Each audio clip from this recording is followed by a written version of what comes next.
Hi everyone and welcome to the SpectRoom. I'm your host Ronan Beckerman and this is session number 2. Today we'll travel in time, jumping 1 year ahead from our previous session, listening to the interviews I did at SOA Academy Day number 6. That is 2 years ago and I'm pretty sure I sound a little bit better. This time I'm speaking with Peter Guthrie as the co-founder of The Boundary, along with his partner Henry Goss, and also with David, John and Luis from Hyas Davidson, John and Silvia from Squint Opera, Victor and Eva from Beauty and the Beat, and Johannes and Christian from Bloom Images. Here we go, this is session number 2, revisiting SOA Academy Day number 6. Enjoy.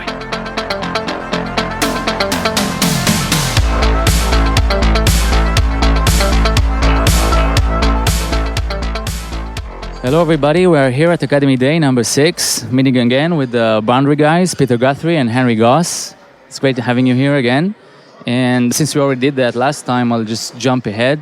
1 year ago, you announced The Boundary, your partnership, and it's 1 year into this new and exciting project. And what you can tell us about what you've done so far, and where are you planning to take this ahead? Well, I mean, it's been an amazing year. We've grown from, Phil was with us last year. He was our first employee, and that was about exactly, in fact, it was yesterday, this time last year.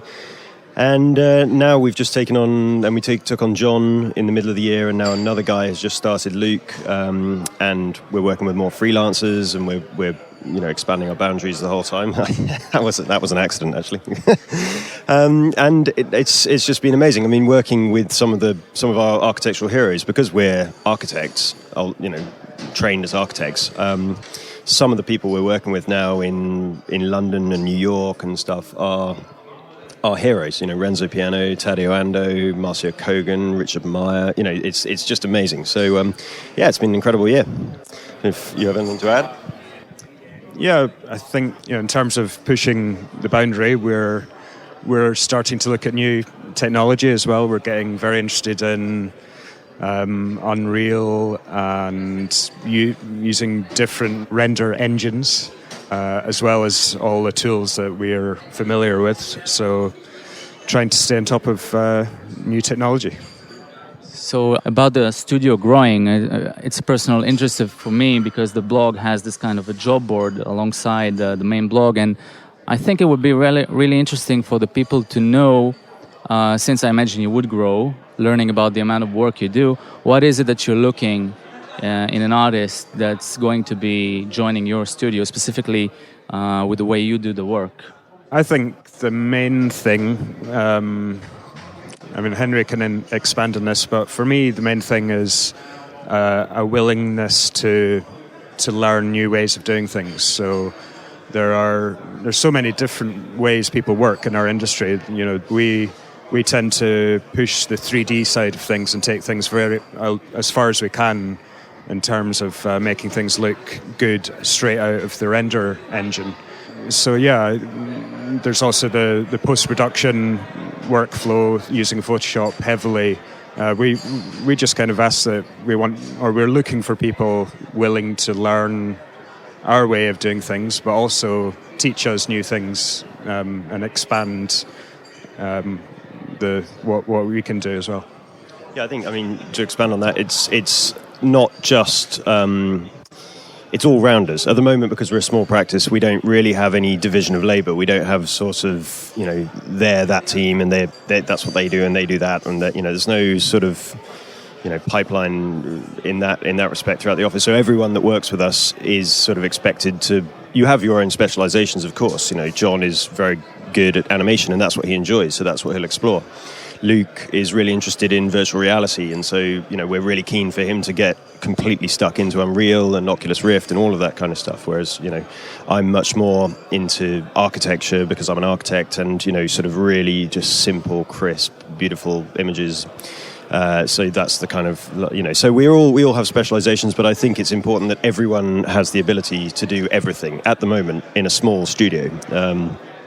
And hopefully that'll be the way it will continue, that everyone is an artist rather than a renderer or a material person, or, everyone is a full artist. So that's really, and just people who want to have fun with 3D, because it's not an onerous industry like architecture, which is so liability laden and so complex, it can just be a nightmare. Rewarding in certain respects, but with 3D, it's a fun industry. There's no reason not to have fun with it. So that's really what we're looking for. Okay. And you recently opened the Boundary shop, and the first scene is live in there. I think the second one, maybe not yet, but soon. So what are the plans around this shop? I mean, other than pre-made scenes, what else do you plan for this kind of venture? It's something the whole premise behind the store was because we got so many questions about our scenes. How do you do this? What settings? How do you scatter that? How do you texture that? How do you light this? That we thought the easiest way we do. Obviously, Peace has been blogging for years, and it's been an amazing resource for everyone. And we've continued that going with the Boundary and tried to blog as much as possible about our workflow and about what we do. But the easiest way to do it really is to just say, well, here's a full scene. You can see exactly how we do it, and there's no secret behind it.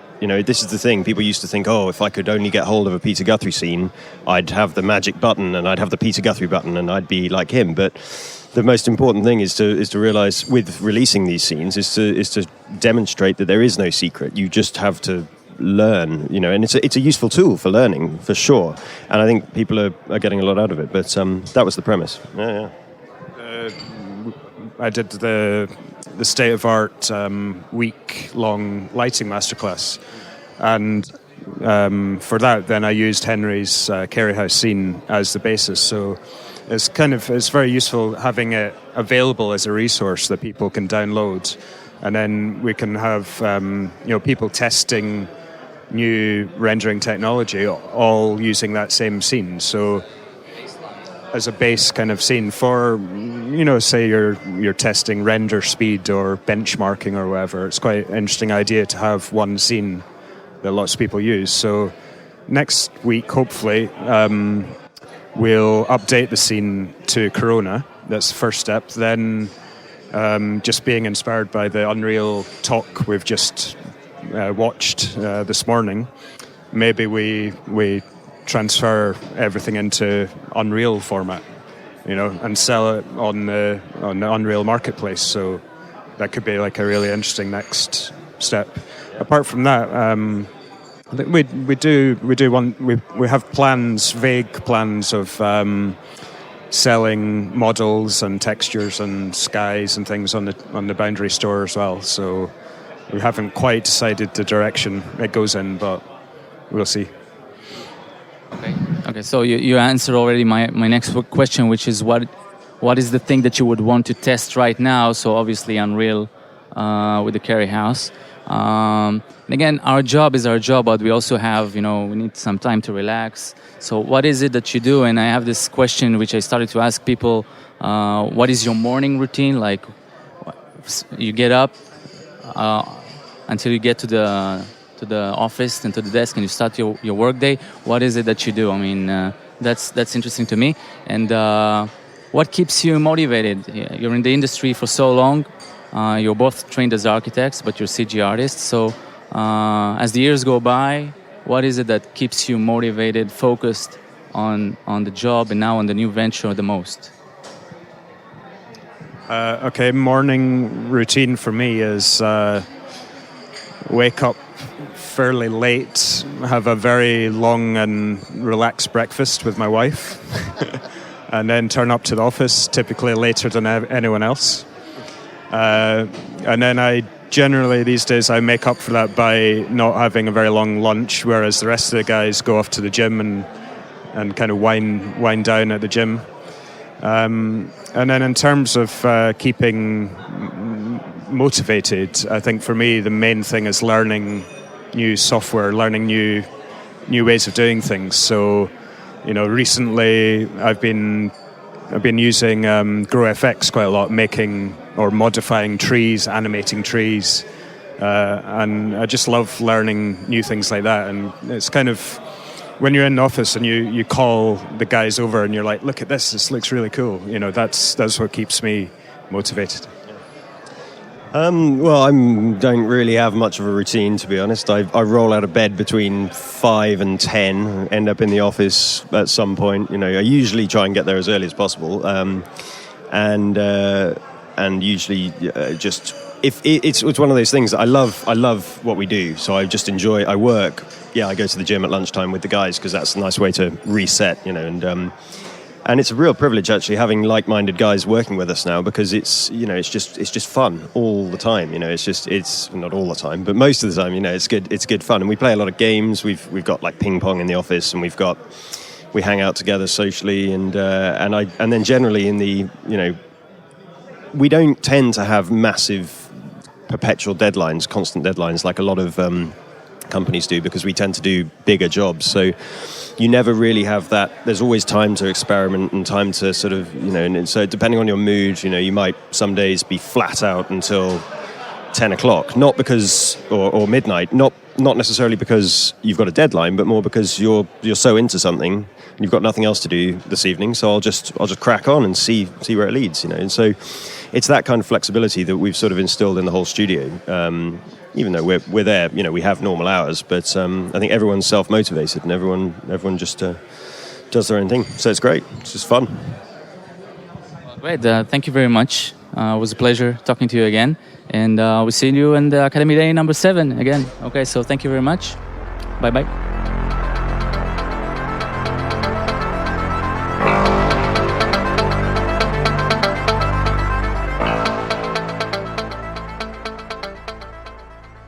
Hello everybody, we're here at Academy Day number 6 with the guys from Hyas Davidson. We have David, Johnny and Luis with us, and to get this started, let's make a quick run.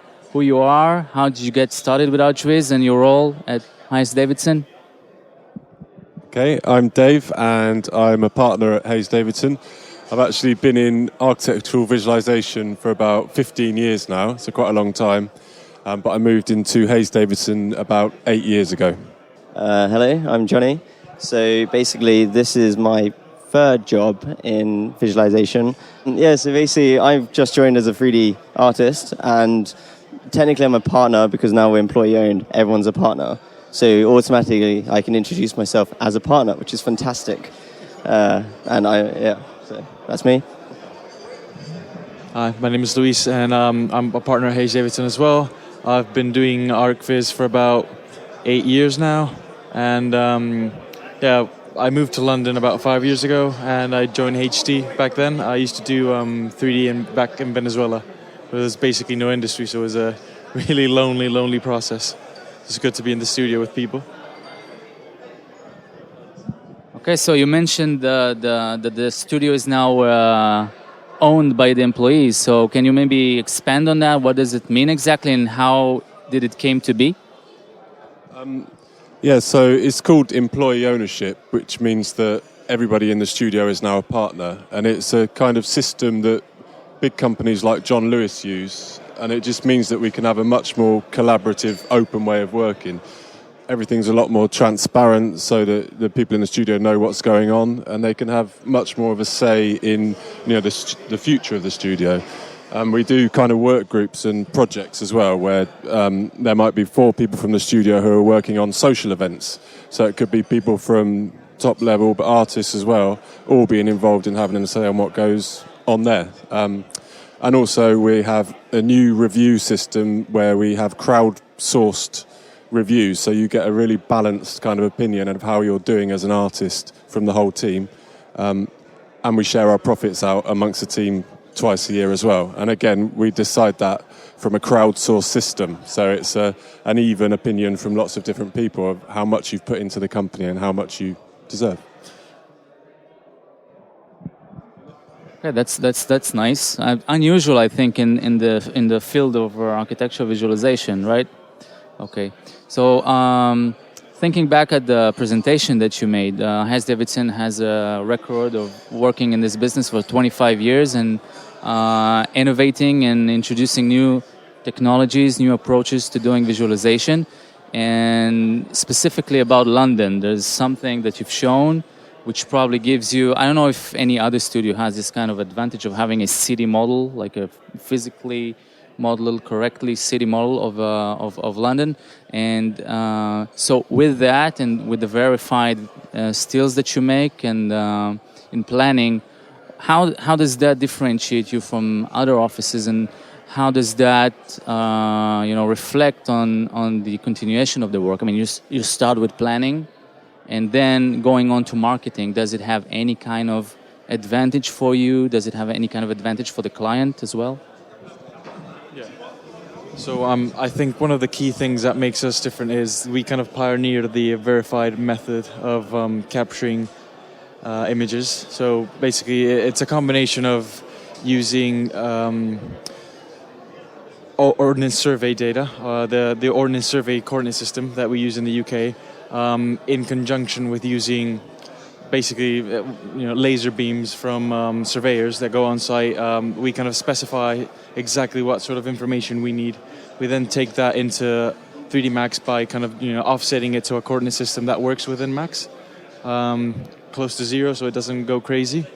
And then it's at its most basic form, it's taking the position of the camera and then just adjusting your heading and making sure that the virtual lens matches the real life lens. I think the kind of difference that we kind of have is the years of experience, the number of public inquiries we've been involved in, and a lot of the methods that we kind of developed throughout the years to build a really solid kind of bulletproof methodology that's been kind of proven to be accurate and stood up in a court of law many times. And the kind of advantage of working on a project from the very beginning is you gain the client's trust. You kind of help during design development of everything, try out different options, advise on what sort of what could be the best compositions to showcase the building from, to get a sense of what we call the townscape sort of feel. So if you were actually walking through that area, what would your experience be? And then once that kind of goes through the planning system, then because we already have all this background information and experience with the project, then it's a kind of a natural progression to go through, to do all the marketing images.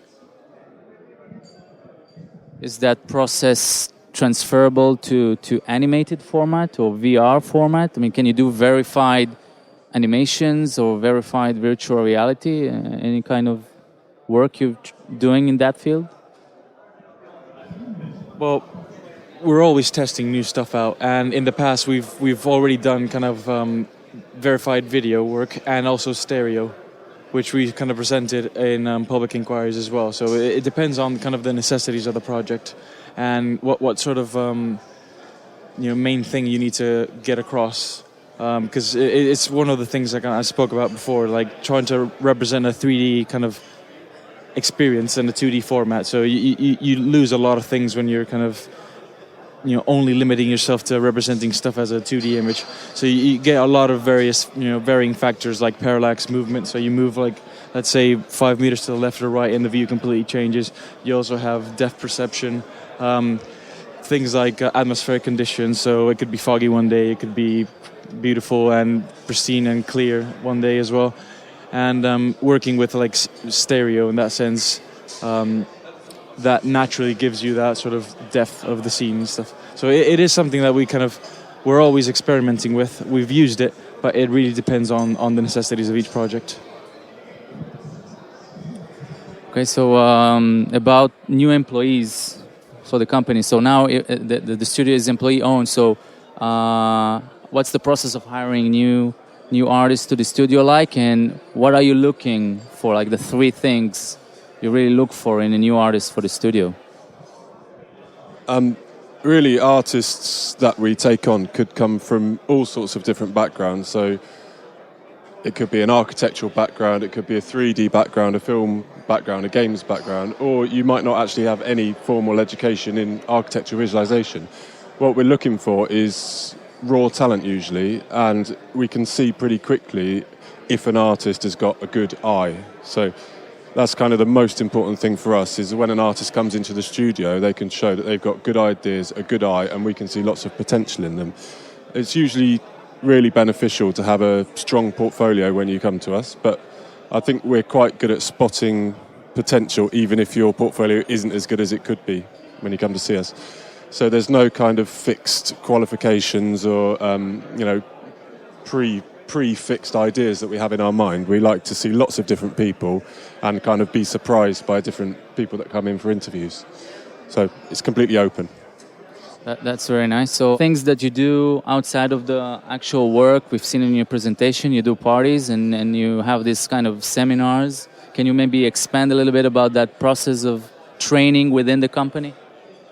Yeah, sure. So basically, we have a lot of events that we do outside the office. Well, I run a PE club to get the team up and going.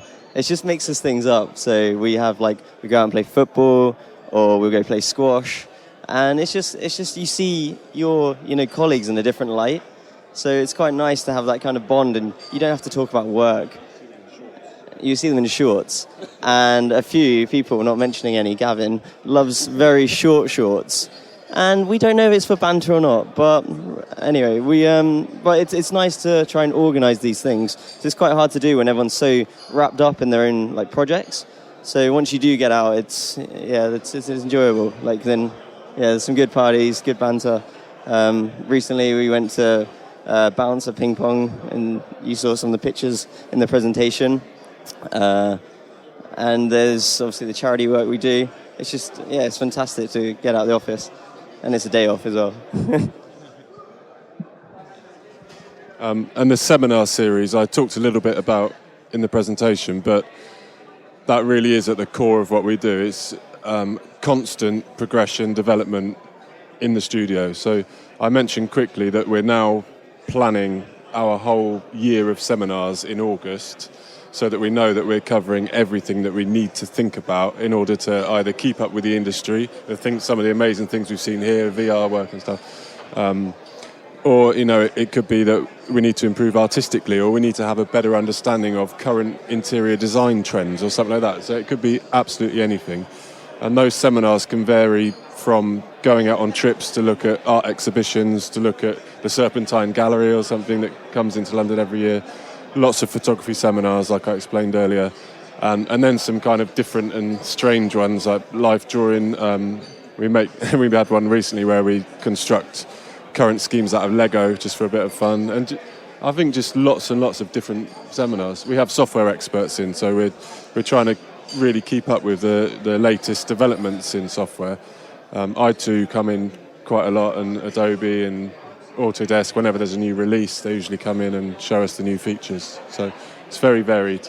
As a last question, do you have the habit in the studio to do, solo artists would call that a personal project, kind of maybe for you it's R&D and it's kind of like intertwined with the work you do for a client, but do you do sometimes work or something that it's totally unrelated to any client, just for yourselves, for exploring some kind of an artistic idea? I come from a different sort of background, so I come mainly from graphic design, so I'm a graphic designer originally, and I also did some illustration in the past. And for example, in my kind of, in my case, sometimes, it's great to, do all the images in the computer and kind of limit yourself and, represent things in a kind of realistic manner.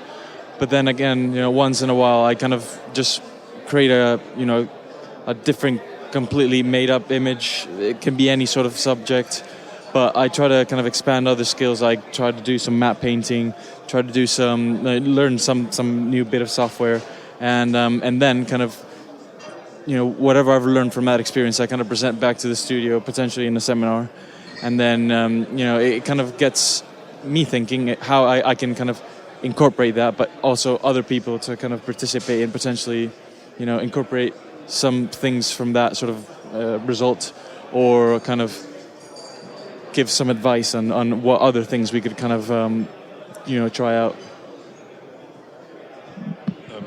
And also part of employee ownership, like I said earlier, is these kind of work groups that we're setting up. So I gave an example of a social committee to organise events, but also there could be work groups, or there are starting to be work groups on lots of different subjects. So there might be 4 people that focus on making sure the 3D asset library is completely up to date and that we've got the best models around, etc. Or it could be to investigate a real-time engine and actually take a project that we've already worked on and just go and experiment and try and produce a piece of work in that real-time engine that we can then present to clients and say, look, we can do this as well. So there's, lots of different ideas, and I think often you get the opportunity to test new software on a project. So, for example, I did a project recently in Monte Carlo, which I'm going to be talking about tomorrow, but that was a project where I just said, I'm going to use Corona for this project. I've never used it before, but I'm just going to use it. I've only got 2 weeks. Because you force yourself to do it, by the end of it, you've learnt it. So, sometimes we kind of force ourselves a bit like that as well. Okay, so thank you very much. It was a pleasure, and hope to see you again next year. Bye-bye.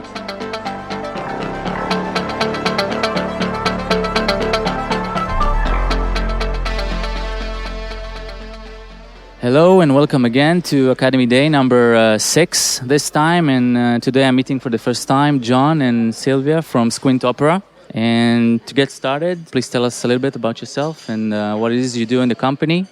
So at Squint Opera, I'm a 3D artist. I come from architecture. I'm an architect. I did a post-graduation master, and I started my internship at Squint Opera, and then I worked my way up till from junior 3D to become now a lead 3D artist. My name's John Sellings, and I'm technical editor at Squint Opera. As well as other stuff, I deal with a lot of the nuke compositing side, a lot of the pipeline, and a lot of that kind of thing. I come originally from music production and actually more filmmaking, and I know very little about architectural viz. So a lot of this all kind of goes over my head sometimes. So basically, my sort of role within Squint is dealing with more the cinematic film side of things and bringing all those, those production techniques so that we can create sort of, exciting and innovative films. Okay, so that's interesting to hear from you, because I was going to ask what it is that kind of like differentiates Squint Opera from all the other players in this industry. I'm familiar with the work of the studio, and some of it I published on my blog. So what we heard in the talk from Epic and the new technologies that's coming into our field, how does that resonate? Especially because you say that you don't come from ArchViz as a core trait, like you come from music, from cinema. So how taking these technologies and knowing what you know is going to take part in the job that you do for your clients? Yeah, so like I say, myself, I come from film. There's plenty of other people who come from architectural viz within the company. And one of the things that hopefully we're going to show in our presentation is this idea that we do so much other stuff. So I don't know if people are aware that we actually work with the BBC at the moment. We've created a cartoon. We're working in VR. We're doing lots of stuff in installation museum pieces, all these kind of things which have elements from architectural viz, but then there's also stuff that has nothing to do with architectural viz. We're moving into doing VFX for films. We're working with the BBC again and E4, and we're doing TV series as well as feature films at the moment, and it's an ever-expanding thing.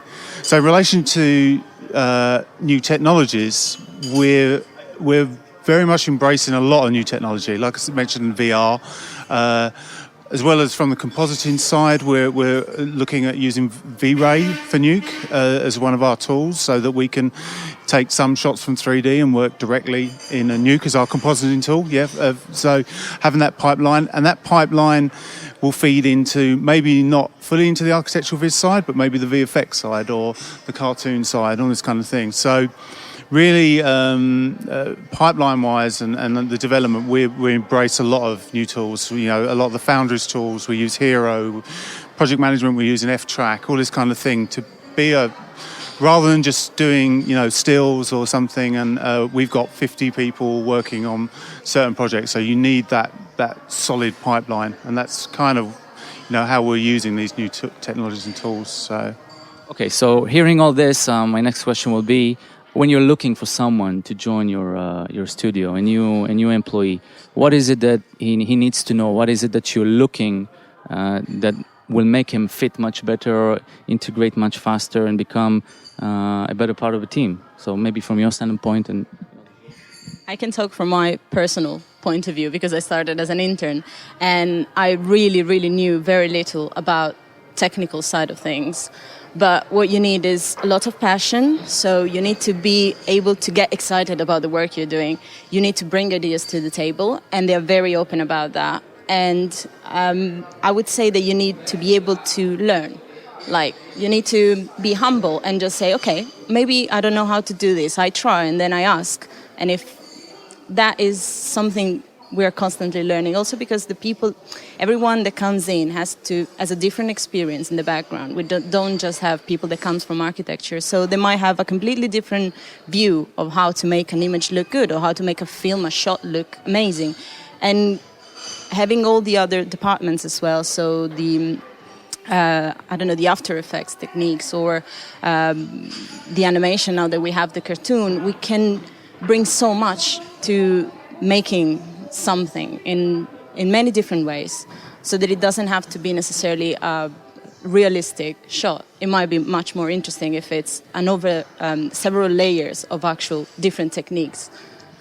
In terms of people coming in, new people, definitely what Sylvia was saying about passion, etc. I think one of the big things as well is some of the skills that they bring with them. And there's definitely, like I said, mentioned myself, comes from an audio background. We have other people who've come from audio background.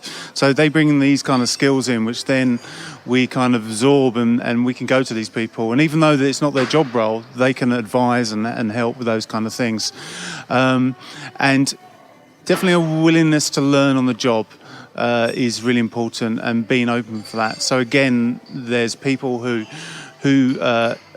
don't know, say, about editing or don't know about this sort of thing, but it'd be great to get them, build these skills up. We have a very sort of strong idea of training and making sure that's in place so that people can improve on the skills and try different things.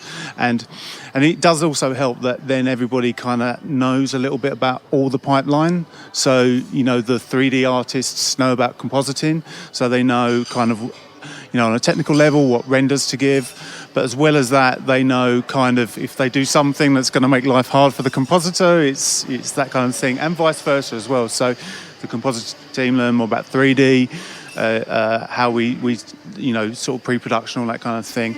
And also 3D as well, certainly have been involved a lot with the shoots. The shoot side of thing, and as we're branching out into doing our own shoots, so we'll be shooting in New York, in Hong Kong, these kind of things. We do a lot of green screen work, so we're always kind of learning more and developing that sort of ability to shoot these stuff properly, mainly because deadlines get tighter, budgets are big, but they're never big enough, and so you have to move fast and you have to get things right. And especially with stuff like green screens and all this kind of thing and shooting stuff, you don't want to be spending the time, trying to fix something. You want to be spending the time being creative.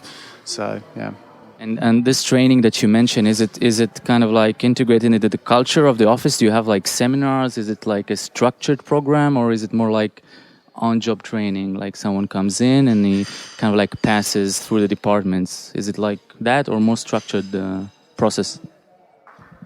I'd say it's a combination. So we certainly have a kind of sort of induction. I guess 3D, you could talk about more about how that's, people learn stuff. We have producers who come in and they're given a tour of each department and what each department is involved. So they won't necessarily ever need to do those things, but they'll know what's involved with compositing, what's the whole pipeline, the whole process is. But yeah, there's something that we're building on as well, is having, we have our Squint standards, about how we work. Everybody has access to that. We do more presentations, we're, seminars as well. We encourage people to, say, I'd like to go to this presentation, or looks interesting. Being in London's great. We're in Battersea, so we're not quite in Soho, but Soho, we have a very good relationship with people like Escape Technology, and that we're always putting on these amazing seminars about stuff. They've got a great one coming up about colour and all this pipeline, all this sort of stuff that is just really important to be at the cutting edge, and especially with that kind of thing, is you're there with the foundry, you're there with Autodesk and all that. You're talking to the people who are actually, and we have a brilliant relationship with V-Ray and stuff like that. So we can go to them, and if we have problems, we can talk to them directly and all this kind of thing. So it all kind of feeds into itself. So. And we have another thing, which, like, the way we are organized is through teams. So we have, let's say, a Photoshop team, a 3D team, a comp team, an After Effects team. And you can join a team even if you are not directly, if you can't use actually that tool. You can say, I'm actually interested in learning that. And then the team meets every month and they discuss topics that are related to the team. And you can also, for example, in the Photoshop seminar, Photoshop team that I decided to join, they started doing a knowledge share every month to basic techniques or finishing passes. Or it's a very good way of just showing that you're interested in other subjects, and then you can go and just chat to the people who know about that and learn. Okay, so besides the actual work, what it is that you do to wind down, relax? I usually ask people, what's your morning routine before you get to work? What it is that you do? And another one is, what is the one thing that you really want to test right now? If you go back to your workstation, that is what you want to test, a new thing, something. I suppose in terms of winding down, jamming, beer. One great thing is, one really nice thing, definitely good, is we're based in Battersea, so we have Battersea Park. So I walk to work every morning and I walk through this beautiful thing, and it's like stress. You hit Battersea Park and then it's like, birds tweeting, all that sort of thing. It's in a lovely location. And again, one thing that we talk about in the presentation is that we do actually own a bar. So we're multifaceted. So if you come to us, the studio is kind of upstairs, and then downstairs there's a thing. And there's a whole history to where it's come from. It's called the Doodle Bar, and basically you can draw on the walls and stuff. It's a very sort of artistic, creative space. We've got a thing called the Beach, which is basically the outside area, and during the summer that's lovely, and they have barbecues and events and all this kind of thing. So there's a lot always going on, not just for personal wind down, but also for company wind down. So we have the usual Friday beers, and we have a presentation of what some of the things that have been happening during the week, what people have been working on, especially with Okido, the cartoon that I mentioned for the BBC. They've been showing episodes of that. So Squint has been split in two. There's Squint and then there's Doodle, which are the guys who are doing the Okido side of things. So it's completely separate in a way, but they're all in the same studio. So seeing what they've been doing, sitting watching a 5-minute kids cartoon at the end on a Friday with a beer in your hand, it's perfect way to wind down. So yeah, I would say the same. Yeah, I would just usually it's nice to just go down and relax, and the space is nice, and you have your colleagues, and you can just for a second stop chatting about work, or maybe you still do chat a little bit about work, but it's on a more relaxed level and on possibilities or things that you want to explore. And so that's a good way. A lot of what we're doing at the moment, aside from this massive project, which I'm looking forward to getting back and working on, because I just want to get it done, we do a lot of what we call SOBO, which are Squint Opera Breakout. And basically it's kind of downtime projects or fun projects kind of thing. So there's a project I'm working on at the moment from outside with a friend of mine. It's called Turgo. It's like this robot short film. So we're just hitting the compositing stage on that. So I'm kind of eager to get back and start working on that. Basically we're going to be testing more of the V-Ray for Nuke thing, which I think is... I'm principally a Nuke guy, so really excited about that.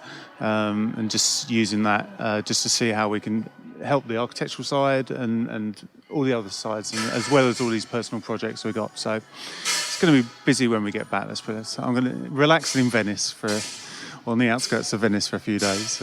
So thank you very much. It was a real pleasure for me, and we'll see you in the next interview.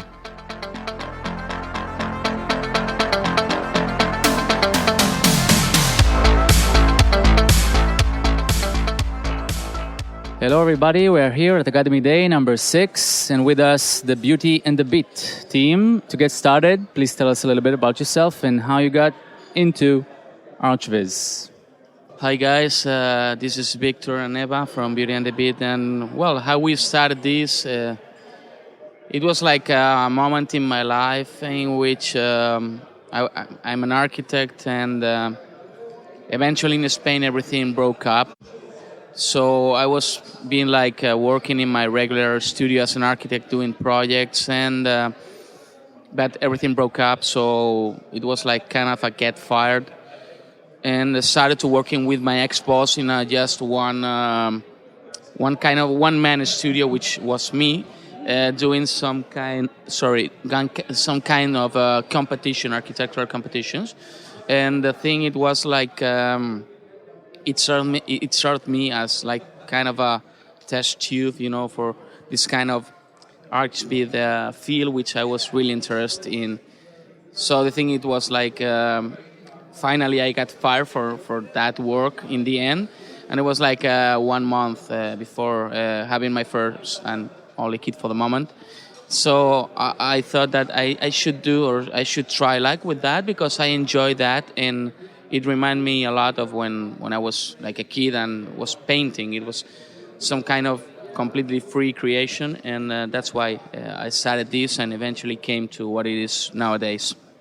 So I think, he kind of seduced me, because I was an architect also doing regular architect projects and so. And when Victor raised up this, he started teaching me things, so he totally seduced me. I think it's a much more creative way of earning your living. So he rolled me in the team, and I'm very happy. So it's a kind of a small team, kind of like a family business almost. Okay. I've seen your presentation, and it's pretty clear you are more towards the freestyle, Photoshop, less focus on 3D, doing stuff in 3D. If you are looking for an artist to join your office now, what would you say to them to focus on when they apply? What are the things that are most important to you? Like 3 things you think are key so the artist could fit your studio style and the way of work, even if it's that even important. Well, I think it would be doing good CG stuff. No, I mean, it's not that we don't think doing good CG or doing that is bad. No. I mean, we try each day to work in the time we have for the competitions to do the best possible CG image, because obviously if you have like a good base image for doing your magic afterwards, obviously it will work pretty much better. So each time we try to improve our skills in that way, in that direction. So what we would ask, a new guy coming to the studio would be the first thing to use their brain. I mean, it's like it's not a matter of technical ability, but to have like a trained eye for storytelling, for showing something relevant in an image. So it's like obviously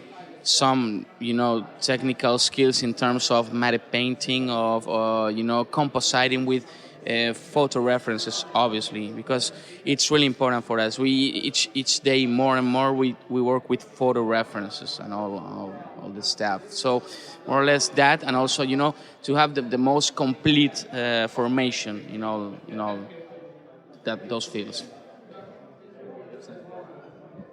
He or she has to be multitask, because for us it's very important to work as a team, and that everybody can help you in a moment. So it's nice to have a multitask people in the team. So when you say that, you mean that one artist is not working on a project from start to finish alone. Okay, okay. Okay, cool. Your schedule seems to be pretty intense. I mean, you do work for really small amount of days. You need to turn out a large amount of images. when do you get a chance to like wind down? What do you do to relax? Tell us a little about how is the life and beauty in the beat in Madrid. Well, lately we don't have too many time to relax, but obviously it's important. As I told in the presentation, we've never done a night in our studio, and we plan to keep on doing that like that, because as in images, we think that we have to get balance in life, and obviously you got to have that time, free time for you, even if it's for skateboarding, playing guitar, making photographs, or even doing some personal projects for yourself that could be related to architecture or with visuals or whatever. I mean, the important thing is obviously when you have that free time, you have to profit well, because it's like kind of a mental renewal for what is coming next week or something like that, more or less. In fact, as I have a child, I have no free time. When I have it, it's for him. So. Yeah, we totally not think about it when it comes to women in CG. They have other things to do besides dreaming like we do. Yeah. Okay, so to wrap it up, trying to touch the topic of new technologies that was kind of like pervasive throughout the presentation this Academy Day. What it is that you want to test right now that is outside of your comfort zone, okay, like something new or new technique, new software, new technology, what it is that you would say, like, tomorrow I'm coming to the studio, that's what I want to do? I think we could agree in this, but it would be like this kind of new rendering video games, rendering engines such as Unreal, for example. It's like we are video freaks from long time ago. So it came a point right now that it's like we're super excited that the technical stuff in video games, it's like reaching near like hyperrealism. So it would be nice to test that out, but never forgetting that every new thing that we as a studio do or any other studio should be like translating that new technique or whatever in a personal way. I mean, you have to distill all that new feel or development or whatever with your own style, to give it your own style in all the disciplines you want to expand. Okay, cool. Thank you very much. It was a pleasure for me, and I hope to see you again next year. So that's it, and we'll see you next time.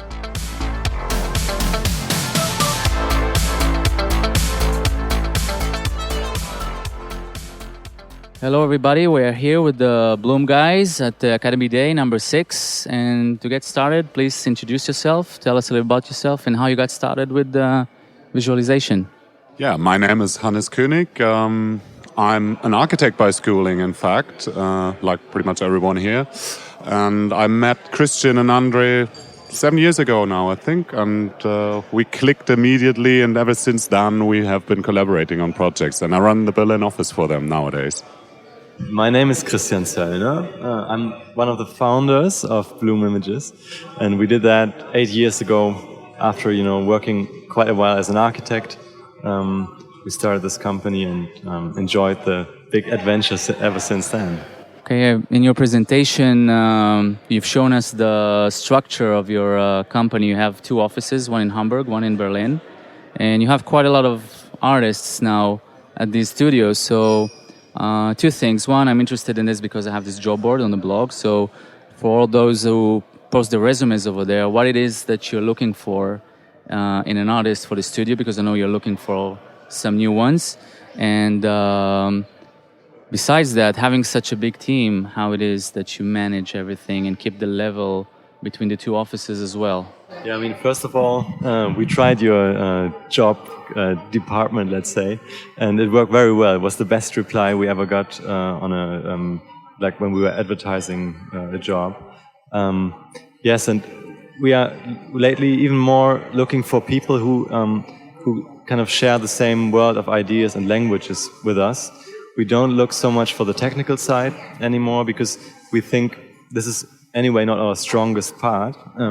But we think what we know we can also teach within 2 or 3 months all the technical aspects of the work, and so we think it's more important that we kind of enjoy the time together, and that the people and the personalities somehow work together. Yeah, talking about resources between Hamburg and Berlin, I think we're very grateful and sharing these. We have a service setup that allows us to use all resources basically shared with each other. Whenever something changes, we communicate it with each other, so we're on the same base level of resources basically. And that gives us a good start, and then we exchange very often. We have a daily update of running projects between both branches, and through that I know what's going on, what is in Hamburg, what interesting projects, we chat about it, criticize. So it's still an open exchange. It's not as remote as it may sound for the beginning. And the workflow in the offices, how is it working exactly? One artist takes project from the beginning stage all the way to the final, or do you have some kind of mixing in between the teamwork? Yeah, I mean that depends on the size of the project. Actually, we try to have one guy working on a project from beginning to start, including the communication and everything. But if there's a bigger project, then we put together teams. And lately, we also explored this idea: what's the optimum team size? Let's say, what's the best size? What's the best size for working together? And so we ended up building 2 people teams, and that usually works pretty well. And then we change the team partners every, let's say, 3 or 4 months, so that you get to know the styles of everybody else. You know, that was what we were talking about before. Since we don't have this particular style, but we have like a common attitude behind the work that we are doing, it's easier to have 2 offices, for example, because the approaches to the projects will be different anyway, depending on the project. But this thing that connects us is hopefully the quality of the outcome, but also that we have this specific idea how to solve a problem. Okay, that's interesting. And at the presentation, you mentioned yesterday that architecture visualization is one thing that you do, and now you're entering into some new venues. Can you maybe share with us a little bit more about that? Yeah, I mean, the most interesting field right now for us, since we are architects, is this thing we call set design, which is like creating surroundings for advertisement, for games, for movies, maybe in the future, hopefully. And so we are very much into that and try to design our own places. And at the same time, we do kind of a pre-image process. We don't finish the work entirely, but we would provide these type of buildings to be backgrounds for other render processes. And that is something we are exploring for 1.5 years now, and it seems like it really works. We have like done 20 projects in that field already, and it's very interesting. Yesterday I heard this lecture about VR, obviously, and I think if the entire world is going to be transferred into virtual reality one day, then all this has to be designed somehow. And of course there will be the technical side as well, but I think even more important is to design all this in a fantastic way. Okay, so when you approach this kind of topic now, then just being an architect or just being an architecture visualization artist, maybe that's not enough. So there's music, there's cinematography. I mean, you need a director, you need this screenwriter. So how do you have these like on team? Do you think about adding them? With my first employee in Berlin has branched out and done his own company as a visualization animation service provider. So we have a network of people who work with us, producers, motion graphic designers. We trust, we love them, we go to concerts with them. I think we all consider ourselves very lucky to be these generalists and have interests beside visualization. And also, as Christian and I have also been working as designing architects, it is something we are still keen on. So I think we try to find the right personnel for the task and put sympathetic people together, which we can work with day and night, which is crucial. And the rest kind of works itself out then, hopefully. Yeah, I think we will never make beautiful animations ourselves. That is not our goal. We will never be able to do that. We are also not that strong on the technical side of image making, let's say. But yeah, hopefully we can collaborate with people who are able to do that. So besides work, what it is that you do in each of the offices, or maybe just one of them, to wind down, relax, some kind of nice stories about office culture? Well, I guess we have the occasional beer together like you do on a Friday afternoon when the week's finished and all the projects are, at least for the weekend, out of the door. Quite recently we have attended a bike race with some of our team members in Hamburg, actually wearing our own colors, like making our own jerseys with the Bloom Images logo, and then at least 3 of us, I think originally we planned for 6 to participate, but like it is on last notice, the team shrunk. But anyways, that was a great experience, and I think we want to build on that and have more of these. In Hamburg, we just established something on Fridays where we are like inviting people to talk with us. For example, last week we had a great car photographer there, and he's one of the most famous guys doing all the Mercedes, let's say, advertisements and so on. And that was so interesting to learn from him and his experience. And after that, we still have our beers together and then start the next week with new ideas. Okay, so thank you very much. It was a really big pleasure for me to talk to you today, and we'll see you at the next interview. Bye-bye.